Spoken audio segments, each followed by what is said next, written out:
A retired K-9 digs up a rusted tin box in an old Alabama cemetery, and what's inside blows open a 38-year-old cold case. A missing boy, a buried secret, and a town desperate to keep the past dead and buried. But this dog, he wouldn't stop digging. What did Scout find beneath the roots, and why are people suddenly trying to silence his owner? Hit that subscribe button and tell us. Would you have opened the box? Fairhope, Alabama, wore the early morning like a soft woolen shawl, gray, damp, and folded with secrets. The sky was overcast, drizzling a fine mist that clung to the wrought iron gates of old Willow Cemetery, a resting place older than the town itself. Spanish moss hung in sleepy loops from the gnarled oak trees, and the cracked marble headstones leaned gently like old men mid-conversation. The air carried the faint scent of wet earth and faded lilies. It was a quiet morning, the kind that didn't ask questions, only whispered memories. Ethan Brooks adjusted the collar of his wax cotton jacket and tugged his cap lower against the chill. At 68, his gait was steady but marked by a slight limp, a gift from a case gone wrong 2 decades earlier. Tall and broad-shouldered, Ethan carried the kind of presence that once silenced rooms and now only earned him polite nods at the grocery store. His once black hair had surrendered to gray at the temples, and deep lines carved by grief and time etched his weathered face. He had retired from the Fairhope Police Department 5 years ago, shortly after losing his wife, Marjorie, to cancer. Since then, his days had settled into routine, and his mornings began with walks to the only place where he still spoke to her. Scout walked beside him, silent but alert, his movements measured and noble. The Labrador Retriever was 11 now, old for a K9, but he still carried the muscular build and poised energy of his working years. His coat, once glossy black, had softened to charcoal along his muzzle, and one ear bore a ragged scar from a pipe bomb incident in 2017. Ethan had adopted him when Scout's service ended, and the two had been inseparable ever since, bound by silent understanding and shared wounds. They passed rows of old headstones, Barnett, Fletcher, Eames, names that once ran the mills, taught at the schools, led the Sunday services.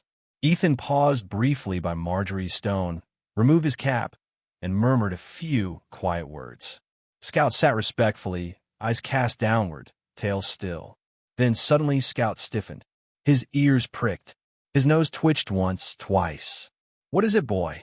Ethan asked, though he already knew the look in those amber eyes. Scout had found something. The dog trotted ahead, veering off the gravel path and into a weedy patch beneath an ancient willow whose limbs dragged along the ground like tired arms. He stopped beside a crooked, unmarked grave and began to dig. Not with idle curiosity, but with the sharp, focused intensity of his old training. Earth flew in quick bursts, damp clods piling beside him as his paws worked with almost desperate urgency. Ethan stepped forward, brow furrowed. "Easy there, Scout." He knelt beside the dog, brushing away loosened soil.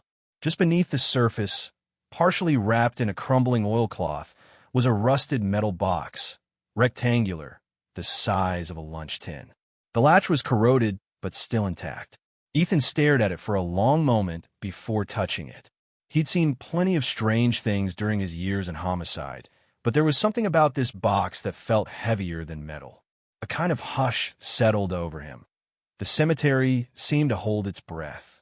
Ethan opened the latch. Inside lay a folded envelope, its edges yellowed with age, but still sealed with a brittle wax stamp. Beside it, a small black-and-white photo of a teenage boy, maybe 15, stared up at him. The boy's eyes were wide, haunted. His hands clutched a worn backpack. A mangy mutt sat curled protectively at his feet. In the bottom corner, scrawled in faded ink, Johnny Briggs, April '87. And there was like a punch to the gut. Johnny Briggs. Ethan hadn't heard that name in over 30 years, but he remembered the case clearly.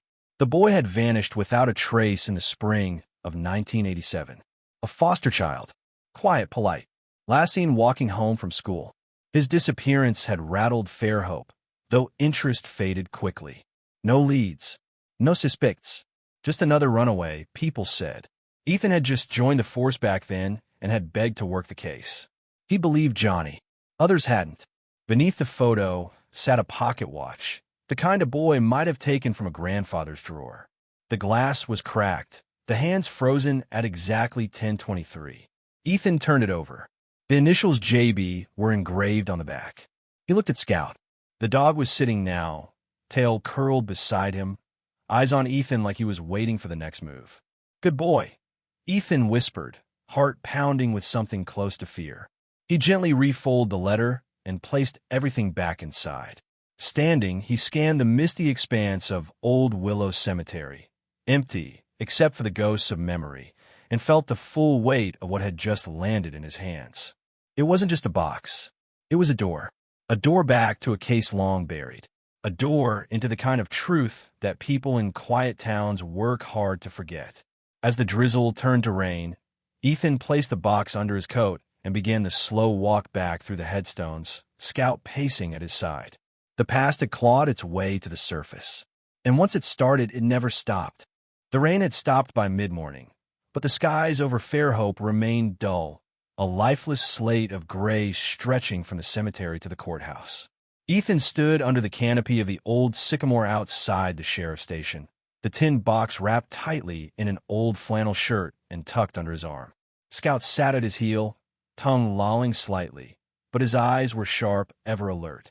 Ethan took a breath, pushed through the glass doors, and stepped into a building that still smelled like varnish, old paperwork, and yesterday's coffee. Grace Sullivan looked up from behind the front desk. Time had been kind to her, but it hadn't let her go untouched. Mid-50s, tall and slender with streaks of iron gray running through her auburn hair, Grace had the kind of presence that didn't need a badge to command a room. Her face bore the soft angles of someone who once smiled easily, but hadn't had many reasons to lately. She wore a forest green uniform jacket with the county star stitched proudly on the chest and a silver chain around her neck holding a locket she never took off. "Ethan Brooks," she said, voice even but tinged with warmth. "I thought you were done haunting this place."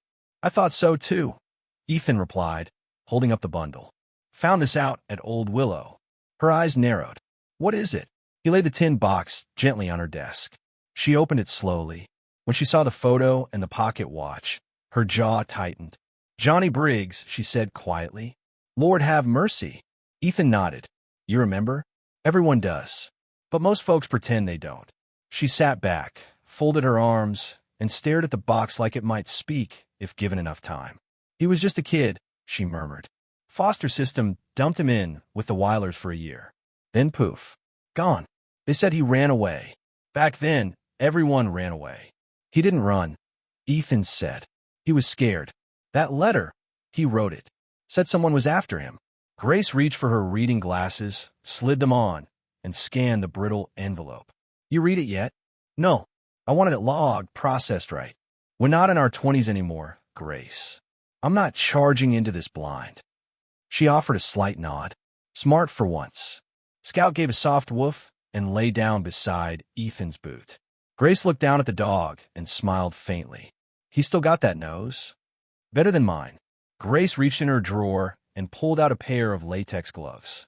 She snapped them on with the familiarity of habit and gingerly opened the envelope. A few pages of lined notebook paper emerged, the handwriting uneven, letters trailing off as though written in a rush. She scanned the first lines and stiffened. "Ethan," she said, voice dropping. "He names names." "Ooh." She hesitated. "I want to be sure before I say. But if this is real, then we've got something foul-rooted deep in this town." Ethan exhaled slowly. "That's what I'm afraid of."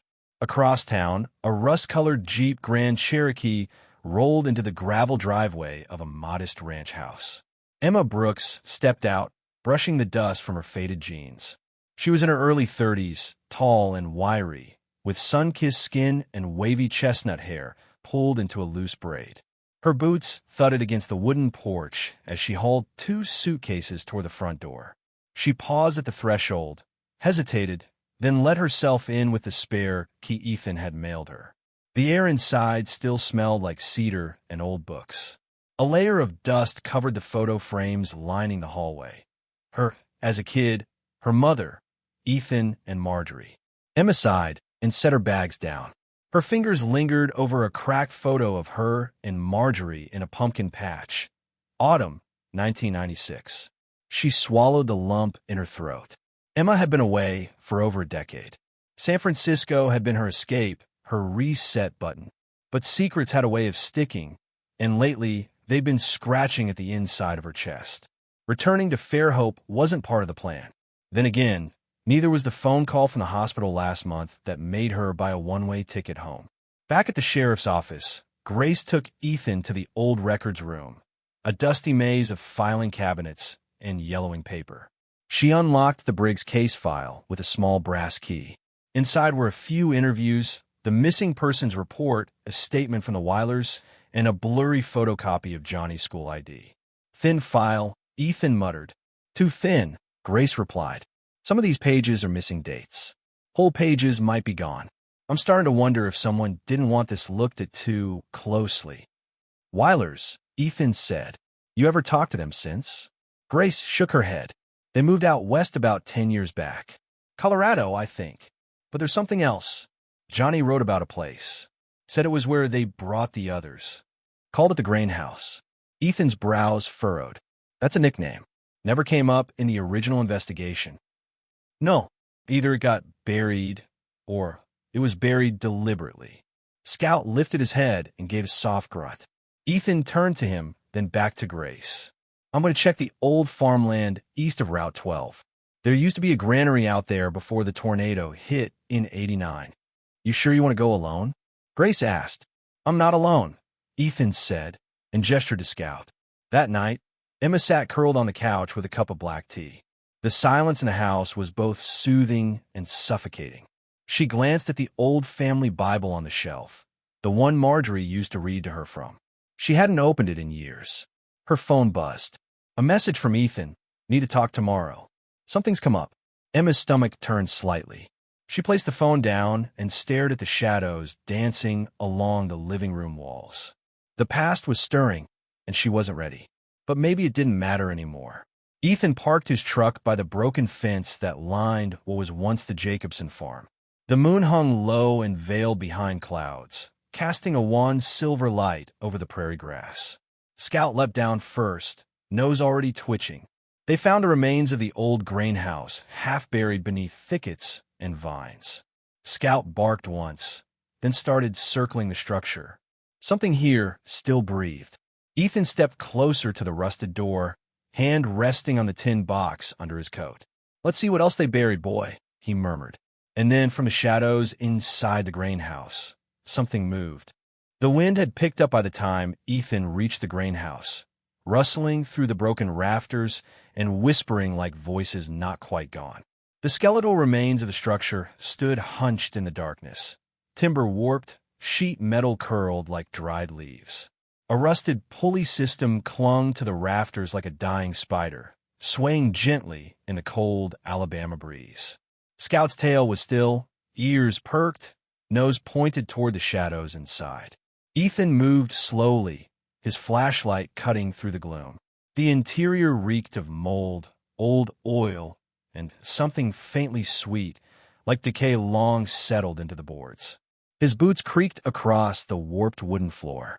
Scout padded ahead, pausing at a half-collapsed wall where a pile of burlap sacks had begun to rot into the earth. That's where Ethan saw it, claw marks. Not from an animal, but long and frantic, dragged across the base of the wall like someone had tried to escape decades ago. Beneath one loose plank, Scout let out a low growl. Ethan knelt and pried it up. Dust poured out like smoke, revealing a hidden cavity no wider than a shoebox. Inside was a second envelope. He took it with gloved hands, stepping into the moonlight to read it. The ink had bled in places, but the words were still legible. Johnny's handwriting again, Messier, panicked. Names scratched in the corners. Descriptions of rituals, hazings, strange night gatherings. And most damning, 3 names. One of them was Wendell Carr, former town mayor, now retired and quietly living on the outskirts of Fairhope. Ethan's heart pounded. This wasn't just a story of abuse. It was a ring, a cover-up, and it had festered under the soil for nearly 40 years. Emma had spent the night tossing in the old guest bedroom. Waking at every creak in the walls like the house was remembering things too. By morning, the sky was heavy with the threat of rain. She pulled on a hooded jacket and boots and drove into town, needing space to breathe or coffee or both. The Bean Barrel Cafe sat on Main Street, wedged between the old post office and the antique bookstore. Inside, the scent of roasted beans and warm pastries offered a comfort she hadn't realized she missed. She ordered a plain black coffee and found a seat near the window, watching the gray world pass by. "Emma Brooks?" a voice asked. She looked up. A young man stood beside her table, early 30s, lean and sharp-featured, with dark blonde hair curling over his ears and wire-rimmed glasses perched low on his nose. He wore a brown canvas jacket over a button-up and jeans, his press badge clipped to his collar. His face was familiar in that small-town newspaper kind of way. "I'm Dylan Kalehan. I think we're technically neighbors. I rent the guest cabin on the Winslow property, just past Route 8. Emma's eyes narrowed slightly. "How do you know my name?" "I saw your uncle yesterday. He mentioned you were back. Said you used to live here, went off to California." "I still don't remember inviting you to sit," she said, but her voice softened as she gestured to the empty chair. Dylan smiled, unoffended. "I'm writing a piece on the Briggs case," he said, lowering his voice. "Your uncle gave me a copy of the original missing persons report, but I've got a feeling there's more." Emma sipped her coffee. "More like what?" "More like corruption. People who got away with things because no one ever asked the right questions. Or because the people who did ask didn't last long." He studied her for a beat. "You lost someone too, didn't you?" Emma looked out the window, her voice barely above a whisper. "We all lost something here." They sat in silence for a while. Then she said, "What if I help you? What if we dig together?" Dylan blinked. "You want to co-investigate?" "No, I want to remember. And I think you're the only one asking the same questions I am." Later that afternoon, Ethan stood in the sheriff's office again, this time with the second envelope in his hand. Grace was pacing, the letter unfolded on her desk. "Wendell Carr," she hissed. "That man baptized my daughter, and he might have buried a child." Ethan replied coldly. Grace stopped, breathing hard. "If this comes out, then it comes out. I'm not worried about Carr," she said. "I'm worried about everyone who protected him. You don't do something like this alone, Ethan. Then we keep digging." Grace hesitated, then nodded. "All right, but we do it right." Scout barked sharply once and nudged Ethan's boot. "I think he agrees," Ethan muttered. Meanwhile, Emma and Dylan were flipping through dusty archives at the Fairhope Gazette. The editor, Tom Delaney, a squat man in his 60s with a gray goatee and a perpetual coffee stain on his shirt, let them use the old microfilm room in the basement. "You want the gossip from 87. It's all here," Tom said, thumbing through drawers with nicotine-stained fingers. "But you'll find more truth in the ads than the articles." Emma smirked. "Why?" "Because the town never liked its dirt shown. We polished our sins until they looked like traditions." Dylan scanned the film, stopping an obituary column from May 1987. "Emma, look at this." She leaned closer. There in small print was the name of a boy, Tommy Ayers, age 15. "Killed in an accident," the article said. "No foul play suspected." But Emma's eyes widened. He was in Johnny's class. They played baseball together. Dylan checked another file. 3 of the names Johnny mentioned in his letter were tied to Tommy's family. Emma whispered, "It wasn't an accident." They sat back in silence, realization dawning. This was bigger than Johnny. There were others. That evening, Ethan returned to Old Willow, Scout pacing ahead again. The dog led him to a new grave, one Ethan hadn't noticed before. A crude stone marked only with initials, T.A. Tommy Ayers. Scout sniffed the ground, whined, and then began digging. Not frantic this time, but careful. A moment later, Ethan's boot struck something solid. He reached down and pulled up a small metal tag, like those used for tracking evidence. On it was a number, and it matched a long-forgotten case file Ethan had handled, one that was supposedly closed. Scout looked up at him with knowing eyes. "They lied," Ethan said softly. The past wasn't just awake. It was hunting. A power outage swept across the north ridge of Fairhope just after midnight. Street lamps flickered, then died. The woods behind Ethan's house swayed in eerie silence, their branches clawing at the air like dark fingers. He stood at his window, the room lit only by the orange glow of a dying fire in the hearth. Scout lay alert beside the back door, ears upright, muscles taut beneath his graying fur. Something was wrong. Then came a sound, metal snapping against metal. Ethan rushed out back with his flashlight and found the lock on his tool. Shed had been cut clean through, the doors ajar. Inside, his old files had been tossed, a few torn photographs fluttering on the floor like wounded birds. The tin box was still safe. He kept that hidden, but someone had been looking. He crouched and picked up a scrap of paper near the doorway. A message had been scrawled in thick black ink. "Let it die, or you'll join him." Scout growled, low and guttural. Ethan didn't sleep the rest of the night. The following morning, Emma sat cross-legged on her bedroom floor, sifting through a dusty cardboard box that had belonged to Dylan's father, Richard Callahan. Richard had been a groundskeeper at Old Willow Cemetery from 1982 until his disappearance in September 1987. A quiet man, soft-spoken and methodical, Richard was known for his attention to detail and habit of keeping meticulous notes on the graves, the weather, even the types of flowers left by mourners. He vanished without a trace, and his death was quietly ruled accidental, though no body was ever found. Dylan sat nearby, flipping through an old leather-bound journal with his father's initials burned into the cover. He had a pen between his teeth and frustration carved into his brow. He mentions Johnny in 3 entries, Dylan said, calls him the quiet one, and says he came by the shed crying one night. Doesn't say why. Emma held up a Polaroid. It was faded, but intact. Johnny standing near plot 67B, holding a broom and grinning. "You work for your dad?" she asked. "Looks like it. Probably unofficial." "My dad wrote, 'Johnny knows too much.' Said they're meeting again Friday after dark. Said he's scared." Emma's stomach dropped. "What Friday?" Dylan turned the page. "April 10th, 1987. The day Johnny disappeared," she whispered. Grace Sullivan poured herself a cup of stale coffee and sat stiffly at her desk. The sheriff's office was quieter than usual. A low tension crackled in the air ever since word had spread about Ethan's inquiries. She hadn't told anyone what was in the letters. Not yet. But she knew the danger that silence could bring. Her phone buzzed. It was Ethan. "They broke into my shed," he said flatly. "They were looking for the box." Grace stood, her voice sharp. "You all right? For now. But they left me a message." Grace's eyes flicked to the old photo on her desk. Her father, Judge Marcus Sullivan, shaking hands with Mayor Carr at the town's 1985 bicentennial celebration. She had always suspected her father had secrets, but she hadn't wanted them to be these secrets. "Ethan," she said quietly, "I need to show you something. Meet me at the old courthouse basement." Noon. The courthouse basement hadn't been used in over a decade. Most locals forgot it even existed. Ethan arrived early, Scout at his side, the dim hallway reeking of mildew and forgotten things. Grace arrived a few minutes later with a manila folder clutched under one arm.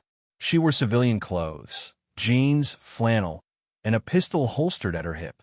She handed Ethan the folder. Inside were black and white surveillance photos taken in 1987. A gathering near Miller's farm. Men in suits. A boy in a hoodie. Another in a baseball cap, Johnny. And next to him stood Marcus Sullivan, Grace's father, his hand on the boy's shoulder. "My mother burned the originals," Grace said.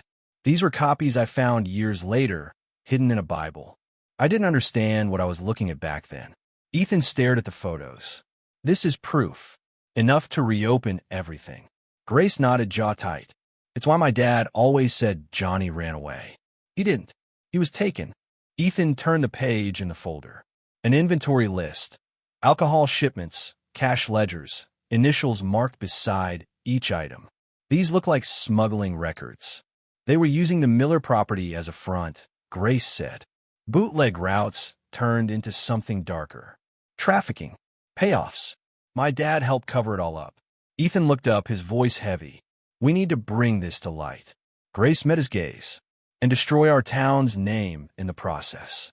Or let the rot keep spreading. She didn't respond, but she didn't argue either. That evening, Dylan and Emma parked near the far edge of the cemetery, where plot 67B sat overgrown and forgotten. The ground was soft from recent rain. Scout had insisted on coming. He whined at the front door until Ethan relented. As they approached the plot, Scout began to bark, loud, insistent, circling a patch near the base of a large oak. Emma crouched and pushed aside the ivy. There was a loose stone marker, tilted just enough to reveal a hollow beneath. Dylan reached inside and pulled out a mason jar. Inside were newspaper clippings, a cassette tape, and a pair of broken reading glasses. Emma turned the jar in her hands. These were hidden here. For decades. Dylan opened the jar and read the first clipping aloud. It was about a teenager found dead in an abandoned barn in 1984, ruled a suicide. The victim's name was Michael Wendell, no known relation to Mayor Carr, but Emma recognized the surname. He was in the same foster system as Johnny. The pattern's there, Dylan said grimly. This goes back even further. Emma looked up at the stars. The moon was nowhere to be seen, just blackness stretching across the sky. Moonless night, she said. Dylan frowned. What? That's what Johnny wrote in his letter, she said softly. They meet on moonless nights. And somewhere, out in the dark, someone was still watching. The wind had a sharpness that morning, the kind that stung the skin and tugged at memories long buried. Ethan stood on his porch, staring out over the frostbitten grass, Scout resting beside him with his head gently pressed against the step. The dog's breaths were slower now, labored, his once steady gait marked by age. The vet had warned him, degenerative myelopathy. Time was slipping through Ethan's fingers, both for Scout and for the truth clawing its way to the surface of Fairhope's past. Inside the house, the tin box sat open on the table, the letters and photos strewn across the wood like pieces of a puzzle too ugly to frame. The folder Grace had given him still lay untouched. Ethan hadn't been able to bring himself to open it last night, not after what Emma had told him. She had sat across from him with her face pale, her hands clenched in her lap. Mom was in those photos, she'd said. Not at the meetings, but in the background, talking to Marcus Sullivan. Her mother, Laura Brooks, had been a high school guidance counselor back in the 80s. Kind, warm, known for her soft voice and gentle way with troubled teens. Ethan remembered her well, remembered how Marjorie always said Laura had a sadness she never talked about. That sadness, it seemed, had roots deeper than anyone knew. She helped arrange placements, Emma had whispered, for kids in the foster system. Johnny, Tommy, others. I don't know if she knew what was happening, but she was part of the machine. Ethan had no words then. He still didn't. Now, as Scout stirred beside him, Ethan felt the tug of something unspoken. The dog rose slowly, wincing slightly, then looked toward the woods, toward the edge of old Willow Cemetery. Then he began to walk. Ethan followed. The frost crackled underfoot as they made their way past the tree line, deeper into the brush. Scout didn't move quickly, but with purpose, like his instincts were pulling him towards something buried in more than earth. Eventually, they reached the clearing, an overgrown thicket of vines and collapsed timber, the remains of the old cabin. Ethan had only been there once, decades ago, during a missing persons search. Back then, it was just an old hunting shack. But Scout pawed at a half-covered trapdoor, now hidden beneath debris. Ethan cleared it and pried it open. The air that rose was cold and still, like a breath from the grave. Inside, he found a crawl space no larger than a closet. And there, nestled in the dirt, was something that caught the light. A ring. Ethan retrieved it gently, brushing away the soil. The gold band was scuffed, but still bore a faint engraving inside. JB, you're strong enough. It was Johnny's. Ethan remembered the story now. Johnny's foster mother had said he wore a ring his older brother gave him before deployment. Johnny never took it off, but that wasn't what made Ethan's hand tremble. Inside the band was another etching, barely visible in the dull light. WC. Wendell Carr. He pocketed the ring and looked at Scout, who now lay down, eyes half-lidded but steady. "You knew," Ethan said softly. "You always knew where to look." Back at the sheriff's office, Grace sat at her desk in silence. Her hand hovered over the phone. She had just come from her father's nursing home. Marcus Sullivan was 87 now, his body thin and wasted, mind fogged by dementia. But when she showed him the ring's photo and said, "Johnny Briggs," he had started to cry. Not a confused cry, a guilty one. Grace had walked out of that room with her heart in pieces and her conscience burning. Now, she picked up the phone and dialed. "Ethan," she said when he answered. "I'm ready." Later that day, Ethan met her in the courthouse. She had brought everything: the letters, the surveillance photos, the cassette tapes, the logs. Together, they stood in the judge's chambers, now unused, and laid the pieces on the old oak desk like offerings on an altar. Grace was quiet for a long moment. Then she said, "This will destroy everything." "Maybe it should," Ethan replied. "Maybe it's the only way to rebuild it." He saw her eyes flicker. Grief, yes, but also resolve. "I lost my father today. Not in body. In truth. I don't know if I can ever forgive him." "You don't have to," Ethan said. "But you can stop it from happening again." She nodded once, then picked up the phone on the wall and called the state attorney's office. That evening, Emma visited Ethan. She carried a single photograph. Her mother, young, standing beside Johnny Briggs, a hand on his shoulder, a half-smile on her lips. "I think she tried to protect him," Emma said. "I think she knew something bad was happening, and she tried to steer him clear. But she was in too deep, and she was scared. She was human," Ethan said. "We all are." Emma knelt beside Scout, who lay curled in his bed near the fireplace. She stroked his fur gently. "He's tired. He's earned it," Ethan whispered. As night fell, Grace stood on the front steps of the courthouse and addressed a small press gathering. She didn't sugarcoat anything. She named the names. She presented the evidence. She opened a door Fairhope had kept nailed shut for too long, and the town listened. Some turned away. Others wept, but no one could say they didn't hear. The first frost of December settled over Fairhope like a breath held too long. The town was quiet that morning, but not in the same way it had always been. This silence felt clean, not cautious. The courthouse square, usually sleepy and indifferent, now bore the weight of truth, echoing in every newspaper, every hushed conversation over coffee. It had taken 40 years, but the ghosts were finally speaking, and people were listening. Wendell Carr, former mayor, had been arrested at a lakeside cabin in Mississippi, trying to leave the country under a false name. Judge Marcus Sullivan, though confined to a wheelchair and barely coherent, was placed under protective investigation, with sealed testimony Grace herself provided. 3 others, a former police chief, a wealthy landowner, and a school administrator, were still missing. But their names, now burned into the public record, no longer held protection. Ethan watched the news unfold from the corner of Marjorie's old sewing room, now converted into what he called the room that sees. Photos lined the walls. A map dotted with pins marked locations of cold cases. And in the center sat Scout's worn bed, undisturbed since the day he laid down for the last time. Scout had passed peacefully just 4 nights ago. Ethan had known it was coming. His breathing had slowed, his steps grown short, but the dog had waited. Waited until Ethan and Grace had spoken the truth to the world. Until Johnny's name had been cleared.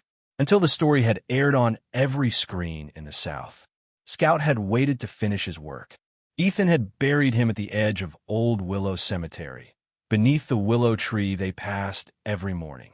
A smooth stone now marked the place, engraved simply, "Scout, you found what mattered." The day after the press conference, Ethan received dozens of letters, some handwritten, some typed. Parents, survivors, children asking about the brave dog with the white muzzle and soldier's eyes. That night, Ethan decided this couldn't end with one case. And so, Scout's Light was born. The foundation would help fund investigations into missing persons, especially those from underrepresented and forgotten communities. They would train cadaver dogs, fund forensic teams, and offer legal support to families long silenced. Grace signed on as the official law enforcement liaison. Emma became its outreach director, and Ethan, reluctant as always, became its face. Emma stood outside the newly repainted office building on Main Street. The brass plaque hadn't arrived yet, but the windows bore a temporary banner. Scout's Light. Truth has a nose. Inside, Dylan sat at a desk surrounded by stacks of old newspaper microfilm and a glowing laptop screen. He looked up when she entered, his soft brown eyes lighting behind square frames. Dylan had changed since those early days of investigation, his once skeptical gaze now grounded in purpose. "Mail just came," he said, holding out a large manila envelope. "From Fayette County." Emma opened it and froze. Inside were documents, handwritten notes, a grainy photo of a younger Richard Callahan, Dylan's father, standing with a group of young boys behind the cemetery maintenance shed. One of the boys was Johnny Briggs. Dylan sat up straight. "That's him. That's my dad." The accompanying letter was signed by a hospice nurse from a small clinic in Kentucky. She had recognized Richard's face from a local news segment. "He's alive," she wrote, living under the name Paul Renner. He never talked about Fairhope, but he cried every time someone mentioned a missing child. Emma looked at Dylan, who had gone very still. "We're driving out tomorrow," he said. "I have to see him." The reunion took place 2 days later at a quiet care home tucked into the Kentucky hills.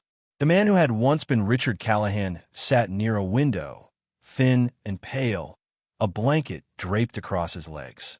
His eyes were faded but alert. When Dylan walked in, Richard blinked twice, then raised a shaking hand. "You found me," he whispered. Dylan dropped to one knee. "You left because you were afraid." "I left because I knew too much and couldn't protect any of them," Richard said. "I thought I was doing the right thing. But leaving you, that was the worst thing I ever did." They held each other for a long time. No apologies, just the quiet mending of a fracture left open too long. Back in Fairhope, a ceremony was held under gray skies at the newly named Johnny Briggs Memorial Garden, built beside the town library. A bronze statue of a boy and a dog stood at its center. The plaque beneath read, "For those who were lost, and for those who never stopped looking." Ethan stood off to the side, hands in his coat pockets. Grace joined him, wearing civilian clothes, her badge now tucked in her bag like something earned but no longer needed to prove. "Funny how quiet justice feels," she said. "It's not the noise that matters," Ethan replied. "It's the light." At the back of the gathering, children placed flowers near the statue's base. One boy, no older than 10, turned to his mother and asked, "Was the dog real?" His mother, a tall woman with chestnut curls and tears in her eyes, nodded. "Very real, and very brave." Later that night, Ethan returned home. The house felt warm again. He poured a cup of tea and sat beside Scout's bed, the fire flickering soft orange across the old floorboards. He opened a notebook and wrote, "Truth is never buried forever. Some stories wait for decades. Some need pause and silence to find their voice. But once found, they never go quiet again." Outside, the stars were bright and scattered, and for the first time in years, the town of Fairhope slept without nightmares. Sometimes the truth waits in silence. It hides beneath the soil, in forgotten letters, in the quiet eyes of a loyal dog. But no matter how deep it's buried, truth has a way of finding the light, through courage, through love, and through those who refuse to give up. In our everyday lives, we all carry untold stories, quiet battles, and questions without answers. This story reminds us that even the smallest voice matters, that justice may come slowly, but it does come, and that loyalty, whether from a friend, a family member, or a four-legged companion, can change everything. If this story touched your heart, please share it, leave a comment with your thoughts, and subscribe to our channel so more people can hear stories that matter. And if you believe in truth, love, and second chances, type amen in the comments. May God bless you and everyone you love. Keep listening, keep hoping, and never stop digging for what's right.